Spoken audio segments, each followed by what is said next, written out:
Hey guys, today we're going to be going over some common CAD commands. Here's an example of our civil file, or it could be a roadway file or a drainage file.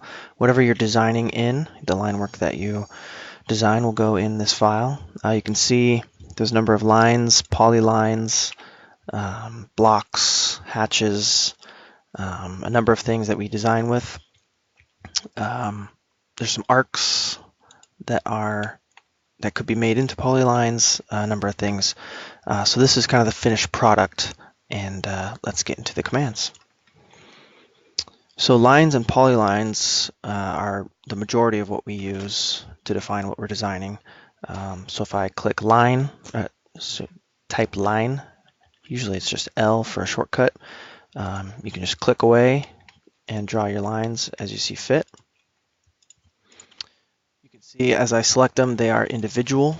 That's the difference between a line and a polyline. So if I do P or PL for polyline, and I click, you can see as I select it, it's one whole piece. To separate that, we can use the explode command, or it's either X or EX, depending on your settings, and you can see that they are all individual again. Join is another useful command, and this is where your workflow kind of comes into play. You could either select all the lines you want to join together and then hit the command, and it will join them together into a polyline, or you can select, do the command first, join, and then select all the lines you want to join, and then hit enter again, and it's the same thing. So it kind of depends on your workflow. I tend to select things and then do the command. That's just me.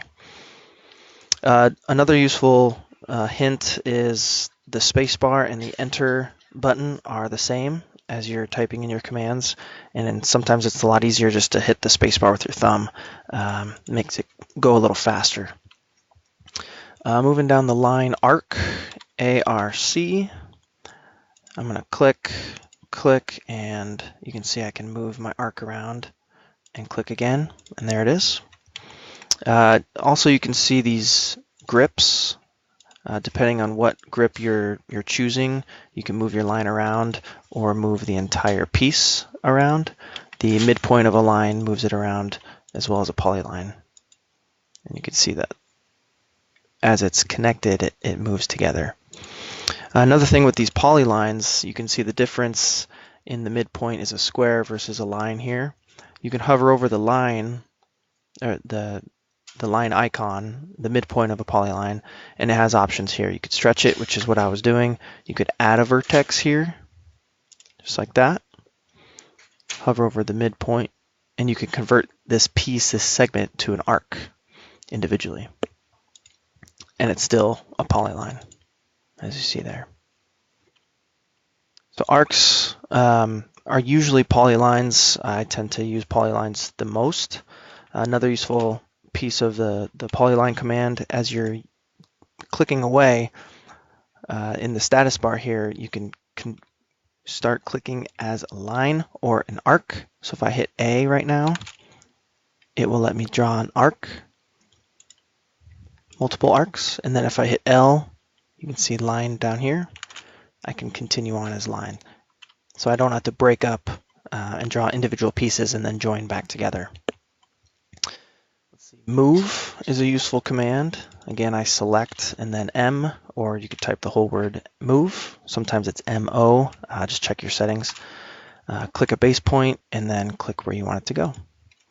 And with all of these, you can snap. So let's move this at this end. So I'm going to snap to that and then snap, say I want to move it here. I'll snap it there. Next is copy, same as move, except you're adding a copy. So CO, or it could be C, base point, and new place. So you can see it made a copy rather than just moving it all together. Copy with a base point. So I'm going to select my item. I'm going to do Control, Shift, and C. And then it asks me for a base point. Let's say this end here. I'm going to snap to it. And that copies it into my clipboard at that point. So then I can go maybe to another drawing or another sheet and hit paste, and it's going to let me paste it with that base point, and I want to snap it there.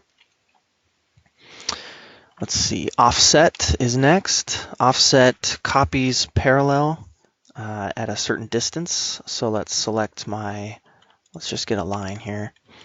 And I'm going to do O for offset, or you could type the whole word. It's going to ask me for a distance, let's say 5 feet. And I need that to go 5 feet, and I click on either side, whichever side I want it to go on. And I can click away at 5 feet, click away at 5 feet, and it offsets that line 5 feet. You could also do a offset by a distance. Let's say, so I click the O command again, so I want it to go from here to here, whatever that distance is, I don't even know. Let's go this distance. And then I can offset. Looks like it was 382 feet. So I can offset by clicking a distance. The extend, let's do explode on this polyline so I can get this line to show you the extend command. Extend, EXT. Status bar says select objects. This is the object I want to extend the line to. So I'll select that line, hit enter or space bar, and then you can hover over the line that you want to extend and click. And it extended this line all the way to where I told it to.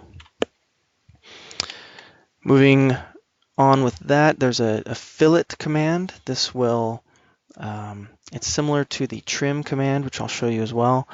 Let's just do trim first. I'll select what I want to trim, TR for trim, and then I can start clicking away at what I want to trim away from these points. So any intersecting point will be trimmed or clipped off. So now I have two lines converging at a point. Let's say I want to fillet them, which means create an arc at a certain radius between them. So let's hit the fillet command. And I always check the radius setting. So let's go to radius. Right now it's set at 20 feet. Let's see what that looks like. I'm going to hit enter, and I'm going to click both lines. And it created a nice arc between the lines at a 20-foot radius. So let's try it again. F, and you can hit R for radius. Let's make it 50. And then click both lines. And you could see it created a fillet, an arc between those two lines at a 50-degree radius. 50-foot radius, excuse me. I've also noticed that if you do the fillet command on two lines, they will not join with the arc. But if they were two polylines, let's convert them to polylines. And then we did the fillet at 60, just so you can see the curve. And then do it. It joins them together to one big polyline. Let's see, circle. We may need some circles. That's going to be CI, or you could type the whole word. We're going to pick the center and then drag your mouse for the radius, or you can click in a radius, say 40 feet. And there you go. Mirror.